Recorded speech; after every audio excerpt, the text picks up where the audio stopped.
बड़ी शिक्षा छोटा संदेश में आप सभी भाई बहनों का बहुत बहुत स्वागत है। आज की चर्चा का विषय है सुखों में भटकाव और दुखों में सुधार।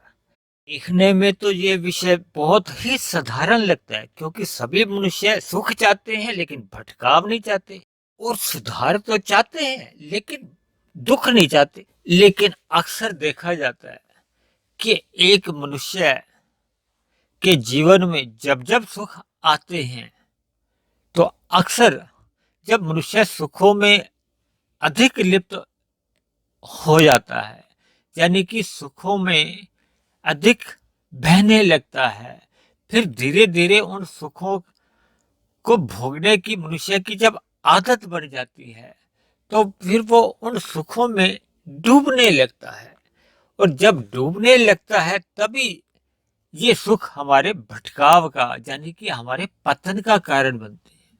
देखिए, बात हो सकता है सुनने में थोड़ी बुरी लगती है क्योंकि हर मनुष्य सुख चाहता है। देखिए, आत्मा का स्वभाव है कि दुख किसी भी आत्मा को पसंद नहीं है, चाहे वह कुत्ता हो, बिल्ली हो, कबूतर हो, कोई भी जीव हो। आत्मा का स्वभाव है सुख की इच्छा करना, और वो भी अस्थायी सुख नहीं, स्थायी सुख, जिसका कि दूसरा नाम शास्त्रों में आनंद कहा गया है।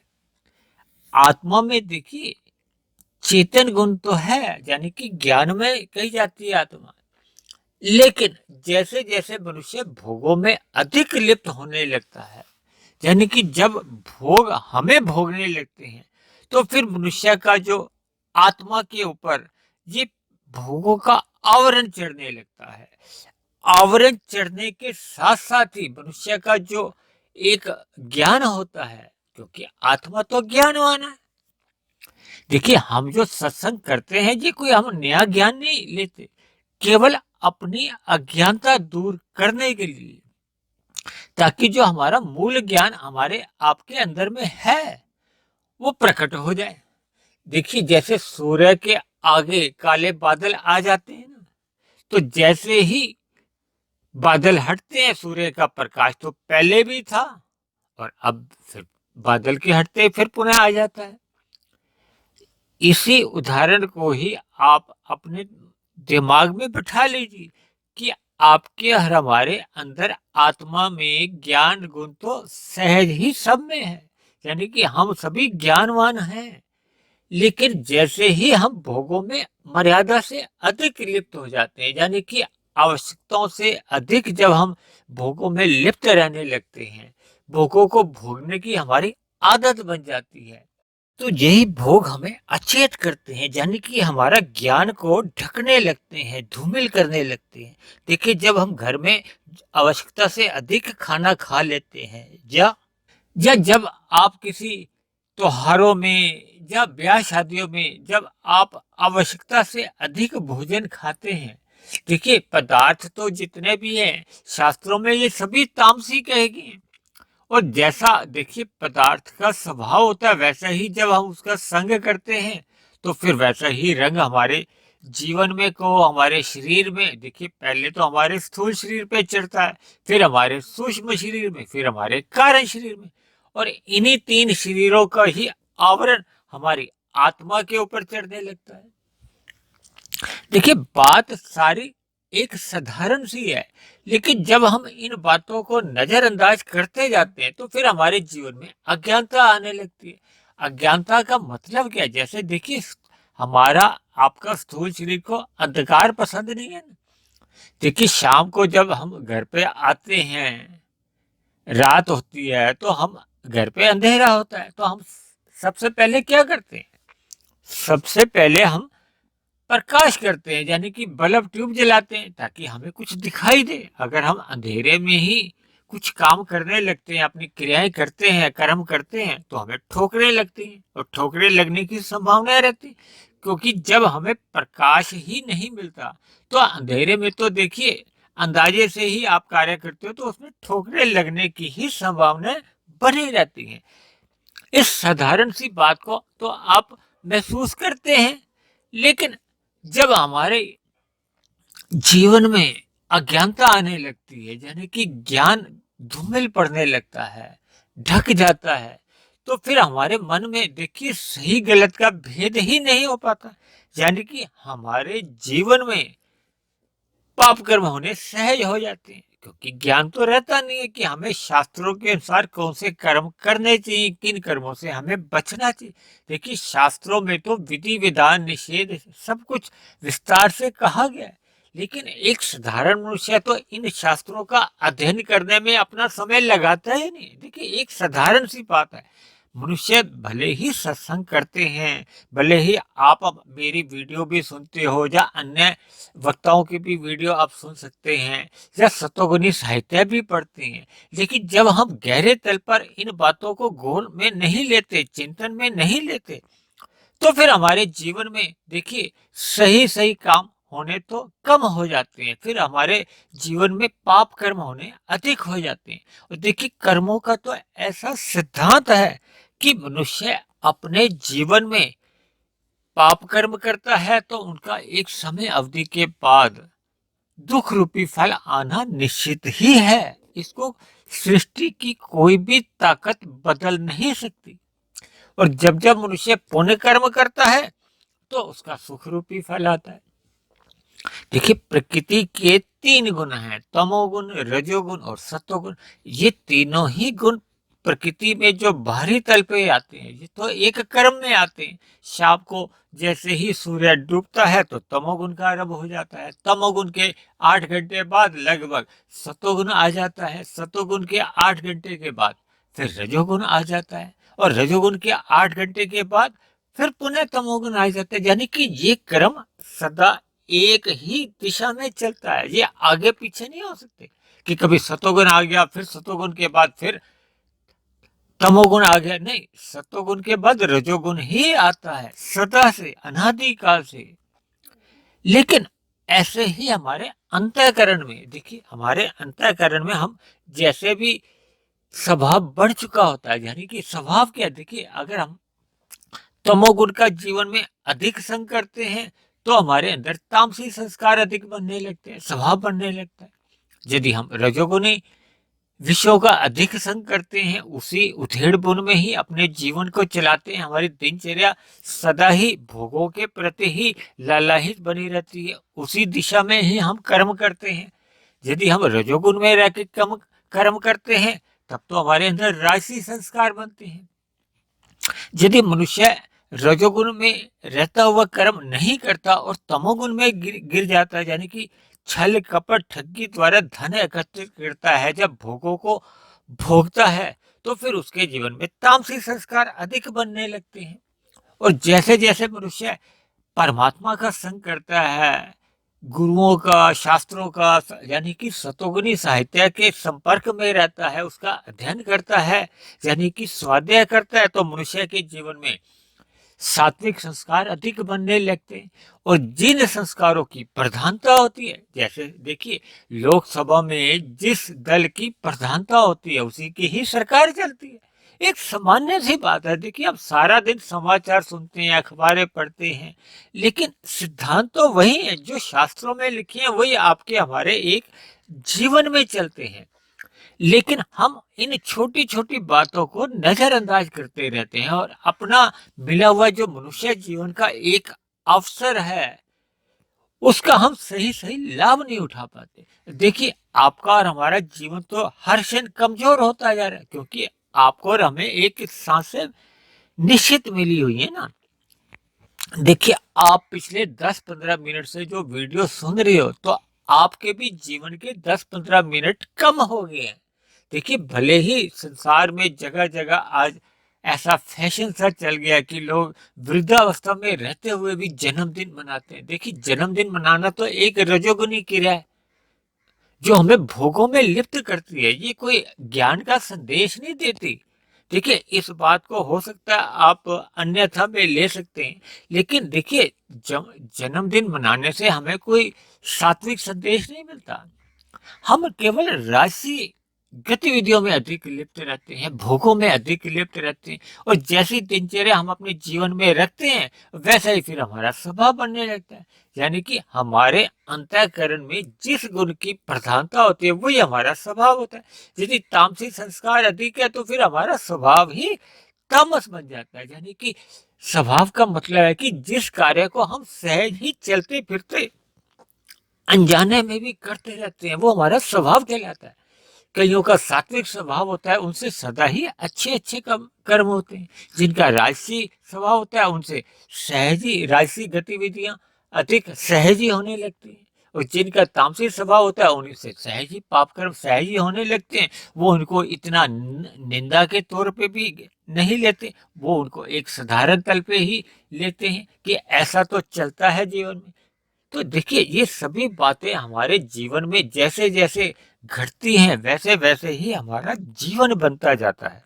इन सभी बातों से हम एक निर्णय पे तो पहुंच ही सकते हैं। देखिए 100% अगर ना भी समझो, लेकिन 90% तो इस बात को स्वीकार किया ही जा सकता है कि जब जब मनुष्य सुखों में अधिक लिप्त रहता है, यानी कि भोगता है, यानी कि मर्यादा से अधिक सुखों को भोगता है, तो उसके जीवन में लगभग 90% भटकाव आने की तो संभावना बनी ही रहती है। देखिए शास्त्रों में ऐसा प्रत्यक्ष रूप से कहीं नहीं लिखा। देखिए मैंने बहुत से जो सत्संग करता हूँ, शास्त्रों में प्रत्यक्ष रूप से तो वो बातें पढ़ने में नहीं मिलती, लेकिन शास्त्रों में जो नियम बने हुए हैं, सिद्धांत बने हुए हैं, उन सिद्धांतों के आधार पर हम विभिन्न निर्णयों पे निष्कर्ष पर पहुंच सकते हैं और अपने जीवन में सकारात्मक परिवर्तन ला सकते हैं। यानी कि मनुष्य के जीवन में जब जब भोग अमर्यादित होते हैं, यानी कि सुखों में मनुष्य डूबने लगता है, तो उसका सर्वप्रथम तो सतोगुण ही छूटने लगता है। सतोगुण छूटने का यहाँ अभिप्राय है कि जब हम भोगों में अधिक लिप्त रहते हैं तो हमारा सतोगुण कमजोर पड़ने लगता है। यानी कि हमें परमात्मा की विस्मृति होने लगती है। परमात्मा की जो बनी हुई स्मृति है वो जो हमारे मन से ओझल होने लगती है, यानी कि हम परमात्मा से विमुख हो जाते हैं और भोगों में अधिक सम्मुख हो जाते हैं, यानी कि लिप्त होने लगते हैं। तो ऐसे में सतोगुण यानी कि ज्ञान हमारा कमजोर पड़ने लगता है, तो फिर मनुष्य के तमोगुण में गिरने की ही संभावना बन जाती है, क्योंकि सभी भोग मनुष्य को प्रमाद में ले जाते हैं और प्रमाद में मनुष्य परमात्मा के सम्मुख हो नहीं पाता। देखिए भले ही आलस्य में आदमी भौतिक कार्य भी नहीं करता और आध्यात्मिक कार्य भी नहीं करता, लेकिन प्रमाद में भले ही वो भौतिक कार्यों को सही दिशा में कर भी रहा हो, लेकिन आध्यात्मिक कार्यों से तो वो सहज ही विमुख होने लगता है। यानी कि आध्यात्मिक कार्यों को बहुत ही वो हल्के में लेता है। दूसरे आसान शब्दों में आप यूं भी समझ सकते हो कि फिर उसको सात्विक कार्यों में रुचि नहीं रहती, वो उदासीनता उसकी सहज ही बनने लगती है केवल ये सुखों को भोगने के कारण। और ऐसे में फिर कब वो तमोगुण में गिर जाए, क्योंकि तमोगुण और रजोगुण दोनों पड़ोसी हैं। देखिए जब मनुष्य रजोगुण में अधिक लिप्त रहता है तो उसका सत्वगुण छूट जाता है, तो ऐसे में उसका ज्ञान ओझल होने लगता है। और तमोगुण क्योंकि उसका पड़ोसी है, यानी कि पड़ोसी का मतलब यह है कि रजोगुण और तमोगुण दोनों एक ही गली में रहते हैं, यानी कि इनका उठना बैठना चलता रहता है। जबकि सतोगुण क्योंकि दूर है, रजोगुण से काफी दूर है और तमोगुण से और भी अधिक दूर है, तो इसलिए उनमें एक आवश्यक दूरी बने होने के कारण सतोगुण में जाने के लिए रजोगुणी को प्रयास करना होता है, जबकि तमोगुण तो उसका पड़ोसी होता है और भोगों में लिप्त रहने के कारण और सतोगुण के अभाव में तो ऐसे में उसका तमोगुण का संग बार बार होता रहता है। ये तमोगुण का अधिक संग होना ही जीवन में भटकाव लाता है, और भटकाव में मनुष्य का पतन ही होता है, कोई उन्नति नहीं होती। इसीलिए सुखों को भोगते रहने से भटकाव आने की संभावना बढ़ती रहती है, जिसके फलस्वरूप मनुष्य का वर्तमान जीवन भी बिगड़ने लगता है और मरने के बाद अधोगति होने की संभावना भी प्रबल हो जाती है। इसलिए हमें सुखों को केवल मर्यादा में ही अपने शरीर की आवश्यकताओं तक ही संग करना चाहिए। और अगर प्रारब्धवश मनुष्य के पास अधिक सुख उपलब्ध है तो हमें उन सुखों का त्याग करते हुए समाज के अभावग्रस्त मनुष्यों के बीच में बांट देना चाहिए, ताकि सुखों में होने वाले भटकाव से हम अवश्य ही बच जाएं। अब हम बात करते हैं दुखों में सुधार। देखिए, एक साधारण स्थिति में कोई भी मनुष्य दुख नहीं चाहता, लेकिन यहाँ दुख की स्थिति को एक सुधार से मैं एक अलग दृष्टिकोण से आपको समझाने जा रहा हूं कि जब जब मनुष्य के जीवन में दुख आते हैं तो परमात्मा से सम्मुख होने की हमारी संभावनाएं अधिक होती हैं। क्योंकि शास्त्रों में 4 प्रकार के जो भक्त बताए गए हैं, उसमें पहला भक्त ही आर्त भक्त है। आर्त से ही देखिए, हम जो अपनी पूजा पाठ करते समय अक्सर आरतियों का गायन करते हैं ना, ये आरती शब्द भी उसी आर्त भक्त से ही निकला है। यानी जब जब मनुष्य के जीवन में दुख आते हैं तो ऐसे दुखों में अक्सर मनुष्य का झुकाव अंततः परमात्मा की ओर हो ही जाता है। देखिए, प्रारंभ में दुख आने से हो सकता है आपका झुकाव अपने सगे संबंधियों पर या अपने मित्रों पर या अन्य लोगों की ओर झुक सकता है, लेकिन अंततः मनुष्य का झुकाव परमात्मा की ओर एक सहज ही हो जाता है। क्योंकि देखिए, दुख किसको होता है? हमारी स्थूल इंद्रिय को होता है, फिर हमारे मन को होता है, फिर हमारे कार्य शरीर को, अंततः हमारी आत्मा को दुख होता है। और आत्मा का परम पिता परमेश्वर से एक सजातीय संबंध है, इसलिए हमें परमात्मा की याद सहज ही दुखों में आने लगती है। क्योंकि प्रत्येक आत्मा का एक जो स्वभाव है वो सुखों की ओर आकर्षित होती है और दुखों से निवृत्ति चाहती है। जबकि इस सच्चाई से भी इनकार नहीं किया जा सकता है, आत्मा स्थायी सुख चाहती है, जबकि संसारी सुख जितने भी हैं, बड़े से बड़ा सुख भी हो, चाहे 5 तारा होटल का भी सुख हो, देखिए कोई भी सुख स्थायी नहीं है। इस भौतिक प्रकृति में मिलने वाले जितने भी सुख हैं वो अंततः अस्थायी ही माने जाते हैं, क्योंकि भौतिक प्रकृति अपने आप में ही जड़ है और जड़ से केवल हमें जड़ सुख ही मिलते हैं। और जड़ सुख सदा ही अल्पकाल के लिए होते हैं, यानी कि एक निश्चित समय तक वो हमें सुख दे पाते हैं। अंततः उन सुखों से दुख ही प्राप्त होते हैं। देखिए, मनुष्य का शरीर युवा अवस्था के एक कुछ समय बाद वृद्धावस्था की ओर सहज ही जाने लगता है, क्योंकि हमारा स्थूल शरीर भी प्रकृति का ही बना हुआ है और वो भी एक पृथ्वी जल अग्नि वायु आकाश तत्वों का ही बना है। और ये स्थूल शरीर आप और हम देखते ही हैं कि एक निश्चित समय के बाद, मैंने बताया ना, युवा अवस्था की एक स्थिति के बाद फिर उसमें वृद्धावस्था का प्रवेश आ जाता है। यानी कि हमारे स्थूल शरीर की जो भोगने वाली स्थूल इंद्रियां हैं वो भी अपने आप में शिथिल पड़ने लगती है। यानी कि भोग्य पदार्थ अगर उपलब्ध भी रहे तब भी भोगने वाली जो हमारी स्थूल इंद्रिय है वो कमजोर पड़ने लगती है, जबकि हमारा सूक्ष्म शरीर में उन भोगों को भोगने की इच्छा तो सदा बनी रहती। क्योंकि मन तो कभी बूढ़ा होता नहीं, मन तो सदा ही जवान बना रहता है। यानी कि भोगों को पाने की इच्छा मनुष्य में सदा बनी रहती है, लेकिन इंद्रियों की असमर्थता के कारण मनुष्य उन सुखों को भोग नहीं पाता। देखिए, जैसे ही मनुष्य का दुखों में परमात्मा की ओर सम्मुखता बढ़ती है तो फिर परमात्मा की सम्मुखता बढ़ने से मनुष्य को ज्ञान होने लगता है। जैसे जैसे मनुष्य को ज्ञान होने लगता है तो फिर प्रकृति से मिलने वाले जितने भी जड़ सुख हैं वो हमें गौण नजर आने लगते हैं और परमात्मा की ओर मिलने वाले आनंद की हमें झलकें मिलने लगती हैं। या दूसरे शब्दों में आप यूं भी समझ सकते हो कि परमात्मा की सम्मुखता बढ़ने से हमारा विवेक जागने लगता है। जैसे जैसे हमारा विवेक जागने लगता है तो फिर हमें प्रकृति के जो जड़ सुख हैं वो हमें बहुत ही गौण नजर आने लगते हैं।